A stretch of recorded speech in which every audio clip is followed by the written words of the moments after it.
Hi all. Pahalgam terror അറ്റാക്കിൻ്റെ ബേസിൽ ഇന്ത്യയിൽ ഏറ്റവും കൂടുതൽ ലോകത്ത് തന്നെ ഏറ്റവും കൂടുതൽ ഡിസ്കസ് ചെയ്യപ്പെട്ട ഒരു എഗ്രിമെൻ്റാണ് ഇൻഡസ് വാട്ടർ ട്രീറ്റി എഗ്രിമെൻ്റ് എന്ന് പറയുന്നത്. ഓക്കെ, 3 യുദ്ധങ്ങളുണ്ടായിട്ടുള്ള സാഹചര്യങ്ങളിൽ പോലും ഫ്രീസാക്കാത്ത agreement Indus water treaty agreement ഫ്രീസാക്കാൻ ഗവൺമെൻറ് ഓഫ് ഇന്ത്യ തീരുമാനിച്ചു. സോ എന്തായിരുന്നു ഈ Indus water treaty agreement? Indus water treaty എഗ്രിമെൻറ്റിൻ്റെ ഒരു ഹിസ്റ്റോറിക്കൽ ബാക്ക്ഗ്രൗണ്ട് നമ്മൾ ഓർത്തു വെക്കുക അല്ലേ? അങ്ങനെ ഒരു കണ്ടൻറ്റാണ് നമ്മൾ ഇന്ന് ഡിസ്കസ് ചെയ്യാനായിട്ട് പോകുന്നത്. അപ്പോൾ എല്ലാ കൂട്ടുകാർക്കും ഒരിക്കൽ കൂടി ക്ലാസ്സിലേക്ക് സ്വാഗതം. ഫസ്റ്റ് ഓഫ് ഓൾ നമുക്കൊന്ന് നോക്കിക്കഴിഞ്ഞാൽ ഇൻഡസ് വാട്ടർ ട്രീറ്റി നിലവിൽ വരുന്നത് 1960 സെപ്റ്റംബർ 19 അത് വളരെ ഇമ്പോർട്ടൻ്റ് ആയിട്ടുള്ള ഒരു ഡേറ്റാണ്, ഒന്ന് പഠിച്ചു വെക്കുക. ഓക്കെ, ഇതിൻ്റെ ഒരു ഹിസ്റ്റോറിക്കൽ ബാക്ക്ഗ്രൗണ്ട് പറഞ്ഞാൽ 47 ഇന്ത്യക്ക് സ്വാതന്ത്ര്യം കിട്ടുന്നത്. 47 ഇന്ത്യ പാകിസ്ഥാൻ വിഭജനം ഉണ്ടാകുന്നത്. സ്വാഭാവികമായിട്ടും ഈ വിഭജനം ഇൻഡസ് വാട്ടർ അല്ലെങ്കിൽ ഇൻഡസ് റിവർ ബേസിനെയും രണ്ടായിട്ട് വിഭജിച്ചു. സിന്ധു നദീതട വ്യവസ്ഥയും രണ്ടായിട്ട് വിഭജിച്ചു. അപ്പോൾ അന്ന് മുതൽ നമുക്ക് എന്താണ് ഈ ഇന്ത്യ പാകിസ്ഥാൻ ഈ ഇൻഡസ് റിവറിന് വേണ്ടിയുള്ള അവകാശങ്ങളെക്കുറിച്ചുള്ള തർക്കങ്ങൾ നിലനിന്നിരുന്നു. 1948 ഒരു ഇൻ്റർ ഡൊമൈൻ കരാർ ഈ രണ്ട് രാജ്യങ്ങളും തമ്മിൽ ഒപ്പുവെച്ചിരുന്നു. അതായത് ഇൻഡസ് വാട്ടർ ട്രീറ്റിയുടെ മുൻഗാമി എന്നൊക്കെ പറയാൻ കഴിയുന്ന ഒരു കരാറായിരുന്നു ഇൻ്റർ വാട്ടർ ഡൊമൈൻ കരാർ എന്ന് പറയുന്ന കരാർ. ഈ കരാറിലെ വ്യവസ്ഥ അത് 48 കരാറിലെ വ്യവസ്ഥ പാകിസ്ഥാൻ നമുക്ക് പേ ചെയ്യുന്ന പണത്തിന് ആനുപാതികമായി നമ്മൾ എന്ത് ചെയ്യണം? വാട്ടർ സപ്ലൈ നടത്തണം. പക്ഷേ ഈ കരാറിലെ മറ്റ് വ്യവസ്ഥകൾ പിന്നീടും തർക്കങ്ങളിലേക്കൊക്കെ പോയി ഈ കരാർ ലാപ്സായി പോവുകയാണ് ഉണ്ടായത്. 50s തുടക്കത്തിൽ, അതായത് 1950കളുടെ തുടക്കത്തിൽ നമ്മൾ ഈ രണ്ട് രാജ്യങ്ങളും, അതായത് നമ്മുടെ ഇന്ത്യയും പാകിസ്ഥാനും ഇൻഡസ് റിവർ സിസ്റ്റത്തിൽ പുതിയ ഡാമുകൾ നിർമ്മിക്കാനും ഇറിഗേഷൻ പ്രൊജക്റ്റുകൾ നടപ്പാക്കാനും വേൾഡ് ബാങ്കിൻ്റെ സഹായം തേടി. അപ്പോൾ വേൾഡ് ബാങ്ക് പറഞ്ഞ ഏറ്റവും പ്രധാനപ്പെട്ട കാര്യമുണ്ട്, ഈ തർക്കം നിലനിൽക്കുന്നതുകൊണ്ട് നമുക്കൊന്നും ചെയ്യാനായിട്ട് കഴിയത്തില്ല. എന്നാൽ തർക്കം പരിഹരിക്കാനായിട്ട്, ഈ ഒരു ഡിസ്പ്യൂട്ട് പരിഹരിക്കാനായിട്ട് ഇൻ്റർമീഡിയറിയായി വേൾഡ് ബാങ്ക് വരാം എന്നൊരു എഗ്രിമെൻറ്റ് അവരെന്ത് ചെയ്തു? മുന്നോട്ട് വെച്ചു. ഇത് നമ്മൾ രണ്ട് രാജ്യങ്ങളും സ്വീകരിക്കുന്നു. അതിൻ്റെ ഭാഗമായിട്ട് ഹിസ്റ്റോറിക്കലായിട്ടുള്ള ഒരു ഡേ ആണ് ഇന്ത്യ പാകിസ്ഥാൻ ആ ഒരു രാജ്യങ്ങൾ രൂപപ്പെട്ടതിന് ശേഷം ഉണ്ടായിട്ടുള്ള ഏറ്റവും പ്രധാനപ്പെട്ട ഒരു ദിവസമാണ് 1960 സെപ്റ്റംബർ 19. അന്ന് പാകിസ്ഥാനിലെ കറാച്ചിയിൽ വെച്ചിട്ട് ഇന്ത്യയുടെ പ്രധാനമന്ത്രിയായിരുന്ന പണ്ഡിറ്റ് ജവഹർലാൽ നെഹ്റു, പാക് പ്രസിഡൻ്റായിരുന്ന അയൂബ് ഖാൻ, വേൾഡ് ബാങ്കിൻ്റെ അന്നത്തെ വൈസ് പ്രസിഡൻ്റായിരുന്ന WAB ഇലിഫ് എന്നിവർ Indus water treaty agreement sign ചെയ്തു. ഈ ഇൻഡസ് വാട്ടർ ട്രീറ്റി എഗ്രിമെൻ്റാണ് 2025 നമ്മൾ എന്ത് ചെയ്യാൻ പോകുന്നത്? അത് മരവിപ്പിക്കാനായിട്ട് പോകുന്നത്, അതായത് അത് ഫ്രീസ് ചെയ്യാനായിട്ട് പോകുന്നത്. സോ എന്തുകൊണ്ടാണ് ഇതിനു മുമ്പും ഇന്ത്യ പാകിസ്ഥാൻ അല്ലേ ഡിസ്പ്യൂട്ടുകളും ടെററിസ്റ്റ് അറ്റാക്കുകളും വാസും ഒക്കെ ഉണ്ടായിട്ടുണ്ടായിരുന്നു? എന്തുകൊണ്ടായിരുന്നു ഈ കാലഘട്ടത്തിൽ ഈ കരാർ മരവിപ്പിക്കാതിരുന്നത് എന്ന് ചോദിച്ചാൽ അത്രത്തോളം പ്രാധാന്യമുള്ള ഒരു കരാറായിരുന്നു. അപ്പോൾ അതിൻ്റെ മറ്റു വ്യവസ്ഥയിലേക്ക് പോയി കഴിഞ്ഞാൽ the treaty set to out of mechanism for cooperation and information exchange between two sides on the use of water of Indus river and its 5 tributaries. അതായത് സിന്ധു നദീതട വ്യവസ്ഥയും സിന്ധു നദീതടവുമായി ബന്ധപ്പെട്ട അതിൻ്റെ 5 ട്രിബ്യൂട്ടറീസ് ഉണ്ട് അല്ലേ? പഞ്ചനദികൾ അല്ലേ? 5 റിവർ സിസ്റ്റം എന്ന് വിളിക്കുന്ന അതിൻ്റെ 5 ട്രിബ്യൂട്ടറീസും ഉണ്ട് അല്ലേ? അത് സത്ലജ് ഉണ്ട്, ബിയാസ് ഉണ്ട്, രവി ഉണ്ട്, ചലമുണ്ട്, ചെനാബുണ്ട്.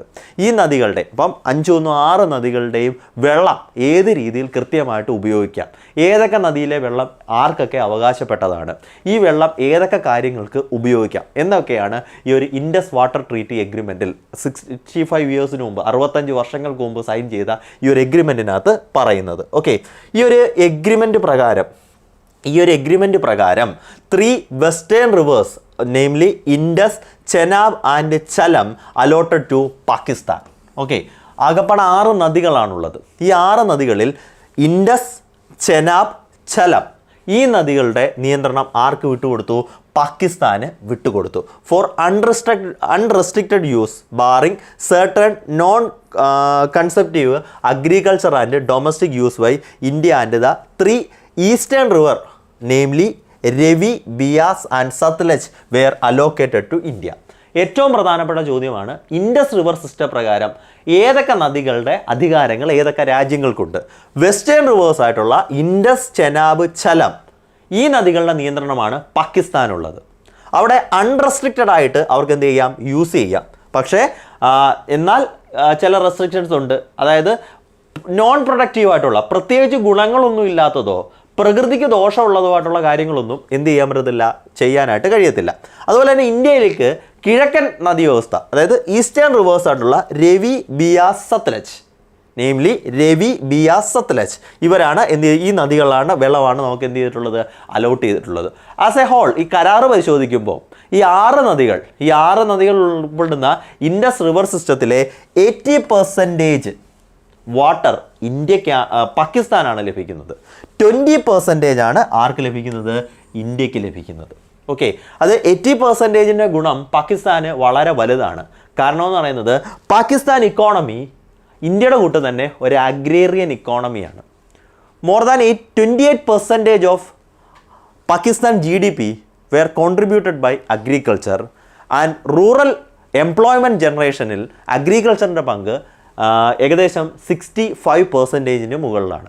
അവരുടെ ദേശീയ വരുമാനത്തിൻ്റെ 28%, ഗ്രാമീണ തൊഴിൽ വ്യവസ്ഥയുടെ 65%-ന് മുകളിലും സംഭാവന ചെയ്യുന്നത് കാർഷിക മേഖലയാണ്. സോ ഈ agriculture sector entirely focused or ആശ്രയിച്ചു പോകുന്നത് എന്തിനെയാണ്, നമ്മളുടെ ഈ ഒരു ഇൻഡസ് വാട്ടർ ട്രീറ്റിയാണ്. ഈ ഒരു സിന്ധു നദി കരാറ് പ്രകാരം ലഭിക്കുന്ന 80% ജലം, അല്ലേ, സിന്ധു നദിയിൽ നിന്നും ചെനാബ് നദിയിൽ നിന്നും ഝലം നദിയിൽ നിന്നും ലഭിക്കുന്ന വെള്ളത്തെ ആശ്രയിച്ചാണ് അവർ മുന്നോട്ട് പോകുന്നത്.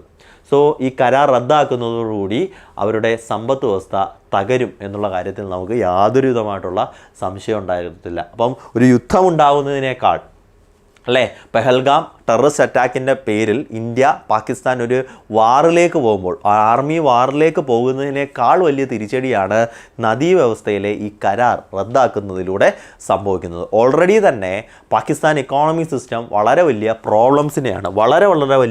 പ്രോബ്ലംസിനെയാണ് ഫേസ് ചെയ്യുന്നത്. ഓക്കെ, അപ്പം ഇതിൻ്റെ ഏറ്റവും പ്രധാനപ്പെട്ട കാര്യം എന്ന് പറയുന്നത് ഈ ഇൻഡസ് വാട്ടർ ട്രീറ്റിയായിട്ട് ബന്ധപ്പെട്ട് കമ്മീഷനുണ്ട്. ഈ കമ്മീഷൻ ആനുവലായിട്ട് മീറ്റ് ചെയ്യണം. സോ ഓരോ മീറ്റിങ്ങിലും ഈ പെഹൽഗാം ടെററിസ്റ്റ് അറ്റാക്ക് തുടങ്ങുന്നതിന് മുമ്പ് തന്നെ, അല്ലെങ്കിൽ മറ്റ് പാകിസ്ഥാനും ഇന്ത്യയും തമ്മിലുള്ള അതിർത്തി പ്രശ്നങ്ങളുടെ പേരിലല്ലാതെ തന്നെ ഈ ഇരു രാജ്യങ്ങളുടെയും ഇൻഡസ് ട്രീറ്റി കമ്മീഷനുകൾ തമ്മിൽ എന്തുകൊണ്ട് വലിയ തർക്കങ്ങളൊക്കെ നിലനിൽക്കുന്നുണ്ട്. കാര്യം പാകിസ്ഥാൻ എന്ത് ചെയ്യുന്നു, മറ്റ് രാജ്യങ്ങളെയൊക്കെ ഇടപെടുത്താനായിട്ടുള്ള ശ്രമം. ഇപ്പോൾ ഝലം നദിയിലൊക്കെ ചൈനയൊക്കെ ഇടപെടാനൊക്കെ ശ്രമിച്ചത് ഒരു സമയത്ത് 2023 എന്തായിരുന്നു, വളരെ വലിയ വാർത്തയായിരുന്നു. ഇപ്പം പഠാൻകോട്ട് ടെററിസ്റ്റ് അറ്റാക്ക് ഉണ്ടായപ്പോൾ ഇന്ത്യയുടെ ഭാഗത്തുനിന്നുണ്ടാകുന്ന ഏറ്റവും വലിയ ഒരു കമ്മ്യൂണിക്കേഷനായിരുന്നു blood and water shall not flow together. അതായത് വെള്ളവും രക്തവും ഒരുപോലെ ഒഴുകത്തില്ല, ഒരുപോലെ പടരത്തില്ല എന്നുള്ളത്. കാര്യം എന്താണ്, നിങ്ങൾ പാകിസ്ഥാൻ്റെ സ്പോൺസേർഡ് ആയിട്ടുള്ള ടെററിസ്റ്റ് അറ്റാക്കുകൾ ഇന്ത്യയിൽ വർദ്ധിക്കുകയാണെങ്കിൽ, അതിന് വീണ്ടും സ്പോൺസർഷിപ്പ് ചെയ്യുകയാണെങ്കിൽ ഉറപ്പായിട്ടും നദീ കരാർ റദ്ദാക്കേണ്ടി വരുമെന്ന് നേരത്തെ, അതായത് 2019 6 വർഷങ്ങൾക്ക് മുമ്പ് തന്നെ നമ്മൾ അവരോട് എന്ത് ചെയ്തിരുന്നു, അവരോട് പറഞ്ഞിരുന്നു, അല്ലെങ്കിൽ അവർക്ക് അന്ത്യശാസനം നൽകിയിരുന്നു. പക്ഷേ അതെല്ലാം ലംഘിച്ചുകൊണ്ടാണ് ഇത് മുന്നോട്ട് പോയത്. പാകിസ്ഥാൻ അതൊന്നും കേൾക്കാൻ തയ്യാറായില്ല. സോ ഏറ്റവും അവസാനം ഇന്ത്യ കടുത്ത നടപടിയിലേക്ക് പോയി അതെന്ത് ചെയ്തു, ക്യാൻസൽ ചെയ്യുകയാണ് ഉണ്ടായിട്ടുള്ളത്. ഓക്കെ, സോ ഇനി നമുക്ക് നോക്കുകയാണെങ്കിൽ ഇൻഡസ് റിവർ സിസ്റ്റവുമായി ബന്ധപ്പെട്ട് ഇതിൻ്റെ ഏറ്റവും പ്രധാനപ്പെട്ട ഒരു പ്രത്യേകത എന്താണെന്ന് നോക്കിക്കഴിഞ്ഞാൽ വെസ്റ്റേൺ റിവർ സിസ്റ്റം. എന്താണ്ടേ ഭൂപടം നോക്കുകയാണെങ്കിൽ നമുക്ക് കാണാൻ കഴിയുന്ന ഈ വെസ്റ്റേൺ റിവർ സിസ്റ്റം ഉണ്ടല്ലോ, ഈ വെസ്റ്റേൺ റിവർ സിസ്റ്റമാണ് പാകിസ്ഥാനിലേക്ക് സഹായം പോകുന്നത്. ഈസ്റ്റേൺ റിവർ സിസ്റ്റമാണ് എന്ത് ചെയ്യുന്നത്, ഇതിലേക്ക് പോകുന്നത്. അപ്പോൾ ഈ വെസ്റ്റേൺ റിവർ സിസ്റ്റത്തെ സംബന്ധിച്ച് നമുക്ക് പറയാനായിട്ടുള്ളത് സർട്ടൺ ഇറിഗേഷൻ പ്രോജക്റ്റുകൾ നമുക്ക് എന്ത് ചെയ്യാം, അവിടെ സ്ഥാപിക്കാം. ആർക്കാണ്, പാകിസ്ഥാന് സ്ഥാപിക്കാം. പവർ പ്ലാന്റുകൾ, അതായത് ഈ പറയുന്ന പവർ പ്ലാന്റുകൾ അവർക്ക് അവിടെ സ്ഥാപിക്കാനായിട്ട് കഴിയുന്നുണ്ട്. പിന്നെ very limited storage, domestic and non conservative പർപ്പസിന് വേണ്ടിയിട്ട് ഉള്ള കാര്യങ്ങൾ ചെയ്യാം. But based on some conditions മാത്രം. ഓക്കെ, ഈസ്റ്റേൺ റിവർ സിസ്റ്റത്തിൽ ഇന്ത്യക്ക് എന്താണുള്ളത്, എക്സ്ക്ലൂസീവ് റൈറ്റ് ആണുള്ളത്. അതായത് സത്ലജ്, ബിയാസ്, രവി നദികളിൽ ഇന്ത്യക്ക് എക്സ്ക്ലൂസീവ് ആയിട്ടുള്ള റൈറ്റ് ആണുള്ളത്. 20% ജലം മാത്രമേ ലഭിക്കുന്നുള്ളൂ എങ്കിലും അവർക്ക് ഇന്ത്യക്ക് എന്ത് ചെയ്യുന്നു, പാകിസ്ഥാനെ അപേക്ഷിച്ച് ഈ നദികളുടെ മേളിൽ എന്തുകൊണ്ട് നല്ല കൺട്രോൾ ഈ ഒരു സിസ്റ്റം പ്രകാരം നമുക്ക് കാണാനായിട്ട് കഴിയുന്നു. നമുക്കറിയാം ഇൻഡസ് റിവർ എന്ന് പറയുന്നത് പാകിസ്ഥാൻ്റെ ലൈഫ് ലൈൻ ആണെന്ന് അറിയപ്പെടുന്ന നദിയാണ് ഏത് ഇൻഡസ് റിവർ എന്ന് പറയപ്പെടുന്നത്. Okay, Indus water commission success story, അതായത് ഇത്രയും നാൾ എങ്ങനെയാണ് ഈ ഒരു കമ്മീഷൻ നല്ല രീതിയിൽ പ്രവർത്തിച്ചിരുന്നത് എന്ന് നോക്കിക്കഴിഞ്ഞാൽ ഓവർ ദി ഇയേഴ്സ്, അതായത് ഈ 65 വർഷം കൊണ്ട് 100-ലധികം ഇൻസ്പെക്ഷൻസ് ഒക്കെ നടത്തി ഈ ഒരു കരാർ ശക്തമായി നിലനിർത്താനായിട്ട് എന്ത് ചെയ്തിരുന്നു, ഈ കരാർ പ്രകാരമുള്ള വാട്ടർ കമ്മീഷനുകൾ അത് ഇന്ത്യ ഇടപെട്ടിരുന്നു. പാകിസ്ഥാനുമായി വൺസ് ഇൻ എ ഇയർ, വർഷത്തിലൊരിക്കൽ നമ്മൾ എന്ത് ചെയ്തിരുന്നു, ഇത് റിവ്യൂ ചെയ്യുമായിരുന്നു. അങ്ങനെ റിവ്യൂ ചെയ്തതിൻ്റെ ഭാഗമായിട്ട് ചൈന പോലുള്ള രാജ്യങ്ങളുടെ ഇടപെടൽ ഈ മേഖലയിൽ ഉണ്ടാകാതെ, ഓക്കെ, ചൈന പോലുള്ള രാജ്യങ്ങളുടെ ഇടപെടൽ ഉണ്ടാകാതെ നമുക്ക് എന്ത് ചെയ്യാൻ കഴിഞ്ഞു, ഇതിനെ നിയന്ത്രിക്കാനായിട്ട് കഴിഞ്ഞു. സോ ഇൻഡസ് റിവർ കടന്നു പോകുന്ന പാത നമുക്കറിയാം. അതിലേക്ക് കോൺട്രിബ്യൂട്ട് ചെയ്യുന്ന ചലമായിക്കോട്ടെ, ചെനാബ് ആയിക്കോട്ടെ, അതുപോലെ തന്നെ നദികളുടെ പ്രത്യേകത നമുക്കറിയാം. അതുപോലെ സത്ലജ്, ബിയാസ്, രവി അല്ലേ, സത്ലജ് റിവർ താണ്ടെ, ബിയാസ് റിവർ താണ്ടെ, രവി റിവർ താണ്ടെ, ഈ നദികളാണ് ഇന്ത്യക്ക് അല്ലേ, നമ്മുടെ ഇന്ത്യക്ക് കിട്ടുന്നത്. അതേപോലെ തന്നെ ചെനാബ് അല്ലേ, ചെനാബ് ദാ കിടക്കുന്നു, ഇൻഡസ് ദാ കിടക്കുന്നു, അതേപോലെ തന്നെ ചലം. സോ ഈ മൂന്ന് നദികൾ വെസ്റ്റേൺ അല്ലേ, നമുക്ക് കാണുമ്പോൾ തന്നെ മനസ്സിലായി വെസ്റ്റേൺ റിവർ സിസ്റ്റത്തിൻ്റെ ഇതാണ് ഇവർക്ക് എന്ത് ചെയ്യുന്നത്, ലഭിക്കുന്നത്. ഓക്കെ, അപ്പോൾ വേൾഡ് ബാങ്കുമായിട്ട് ബന്ധപ്പെട്ട് നമ്മൾ നേരത്തെ പറഞ്ഞ കൂട്ട് തന്നെ 48-ലെ ഇൻ്റർ ഡൊമെയിൻ കരാർ ക്യാൻസൽ ആയതിന് ശേഷം വേൾഡ് ബാങ്ക് ഇതിനകത്ത് ഇടപെടുന്നത് 1950s-ലൂടെയാണ്. 10 വർഷത്തെ, ഓൾമോസ്റ്റ് 10 വർഷത്തെ നെഗോസിയേഷനാണ് കറാച്ചിയിൽ ഈ കാണുന്ന എന്തായിട്ട് മാറിയത്, ഇൻഡസ് വാട്ടർ എഗ്രിമെൻ്റ് ആയിട്ട് മാറിയത് 1960 സെപ്റ്റംബർ 19. അതാണ് പെഹൽഗാം ടെററിസ്റ്റ് അറ്റാക്കിൻ്റെ ബേസിൽ നമ്മൾക്ക് ക്യാൻസൽ ചെയ്യേണ്ടി വരുന്നത്, താൽക്കാലികമായിട്ട് ക്യാൻസൽ ചെയ്യേണ്ടി വരുന്നത്. സോ ഇനി വേൾഡ് ബാങ്കിൻ്റെ ഇൻ്റർഫിയറൻസ് ആ കാര്യത്തിലുണ്ടായിരിക്കും, UN പോലെയുള്ള സംഘടനകളുടെ ഇൻ്റർഫിയറൻസ് അത് രീതിയിലുണ്ടായിരിക്കും. ഏത് രീതിയിലായിരിക്കും ഈ ഇൻ്റർനാഷണൽ കമ്മ്യൂണിറ്റി ഈ കാര്യത്തിൽ റെസ്പോണ്ട് ചെയ്യുമെന്ന് പറയാൻ പറ്റത്തില്ല. പക്ഷേ നമുക്ക് നിയമപരമായി യാതൊരു വിധമായിട്ടുള്ള ഒബ്ലിഗേഷൻസും ഇല്ല. ഓക്കെ, അപ്പോൾ വിയന്ന ട്രീറ്റിയുടെയൊക്കെ ഭാഗമായിട്ട് ഇതുപോലുള്ള കരാറുകളിൽ നിന്ന് ഏത് സമയത്ത് വേണമെങ്കിലും നമുക്ക് എന്ത് ചെയ്യാം, പിന്മാറാം. കാര്യം എന്താണ്, ഈ കരാറുള്ള മറ്റ് രാജ്യം നമുക്ക് എന്ത് ചെയ്യുന്നു, ത്രെഡായിട്ടോ അല്ലെങ്കിൽ കരാറിലെ വ്യവസ്ഥകൾ ലംഘിക്കുന്നതോ അല്ലെങ്കിൽ നമ്മളുടെ ഭരണഘടനയും രാജ്യത്തിൻ്റെ സുരക്ഷിതത്വത്തിനൊക്കെ എതിരായിട്ട് നിൽക്കുന്ന ഒരു കോൺസെപ്റ്റിൻ്റെ പുറത്ത് നമുക്ക് കരാറിൽ നിന്ന് പിന്മാറുന്നതുകൊണ്ട് യാതൊരു വിധമായിട്ടുള്ള കുഴപ്പവും ലീഗലി ഇല്ല. പക്ഷേ അങ്ങനെയല്ല, എന്തുകൊണ്ട് ഇൻ്റർനാഷണൽ കമ്മ്യൂണിറ്റിയുടെ ഇടപെടലുണ്ടാവും. ഇനി വരും ദിവസങ്ങളിൽ ഏറ്റവും കൂടുതൽ പത്രങ്ങളിൽ വരുന്ന വാർത്തയും ഇൻഡസ് വാട്ടർ ട്രീറ്റി എഗ്രിമെൻറ്റിനെ സംബന്ധിച്ചുള്ളതായിരിക്കും. അതുപോലെ തന്നെ എക്സാമുകളെ സംബന്ധിച്ചും എക്സാമുകളുടെ നോട്ടിഫിക്കേഷനെ സംബന്ധിച്ചുമുള്ള എല്ലാവിധമായിട്ടുള്ള സംശയങ്ങൾക്കും നിങ്ങൾക്ക് ഞങ്ങളുടെ ടീമിനെ ബന്ധപ്പെടാവുന്നതാണ്. ടീമിനെ ബന്ധപ്പെടുന്ന നമ്പർ 8714764666 എന്നതാണ്. അതോടൊപ്പം തന്നെ ഈ വീഡിയോയുടെ ഡിസ്ക്രിപ്ഷൻ ബോക്സിൽ കൊടുത്തിട്ടുള്ള ഗൂഗിൾ ഫോം ഫില്ല് ചെയ്യുക വഴിയും ഞങ്ങളുടെ ടീമുമായി നിങ്ങൾക്ക് കോൺടാക്റ്റ് ചെയ്യാവുന്നതാണ്. സോ വീണ്ടും കാണാം. It's me Vishwanath signing off from Entri. Thank U.